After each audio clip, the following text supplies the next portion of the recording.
আসসালামু আলাইকুম। আশা করি সবাই ভালো আছেন। তো আমি আজ আপনাদেরকে একটি ব্যতিক্রমধর্মী রেসিপি দেখাবো, যেটা আপনার সেক্সুয়াল পাওয়ার বৃদ্ধি করবে।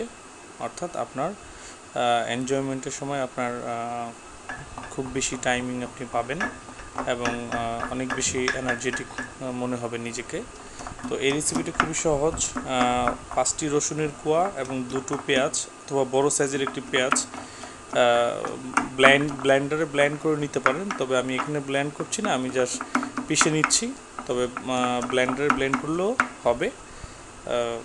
এটা সম্পূর্ণ রকম ব্লেন্ড করার পরে রসুন এবং পেঁয়াজটা আমি সম্পূর্ণরূপে ব্লেন্ড করে ফেলছি। ব্লেন্ড করে যখন আমি এটা ফেলছি তখন আমি এটার সাথে এটাকে আমি দুভাগ করছি, মানে অর্থাৎ এই রেসিপিটা সকালে এবং রাতে খেতে হবে। এই কারণে আমি এখন করেছি আমি রাতে খাওয়ার জন্য এবং বাকিটা সকালে খাওয়ার জন্য রেখে দিব। এই পেস্টটা আমি ফ্রিজে রাখলেও কোনো সমস্যা হবে না। এভাবে আমি একদিন বা 2 দিনের জন্য আমি পেস্ট করে আমি রেখে দিতে পারি। পরে আমি এটার সাথে খাঁটি মধু ব্যবহার করব। এই রেসিপিটির সাথে অবশ্যই মধু দিতে হবে। আমি 1 চামচ যেই রসুন এবং পেঁয়াজ বাটার সাথে হাফ চামচ, হ্যাঁ, তারপর এটা আমি মিশিয়ে ফেলবো মধুর সাথে। আমার পেঁয়াজ এবং রসুনের বাটাটা আমি মিশিয়ে ফেলবো।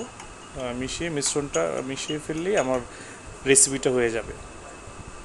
এবং আমি আপনাদেরকে দেখাচ্ছি যে আমার বাকি যে রসুন পেঁয়াজের মিশ্রণটা বাটাটা আমি ফ্রিজে রেখে দিচ্ছি। এটা আমি আপনাদেরকে দেখাচ্ছি, যেটা আমি পরের দিন সকালের জন্য ব্যবহার করব।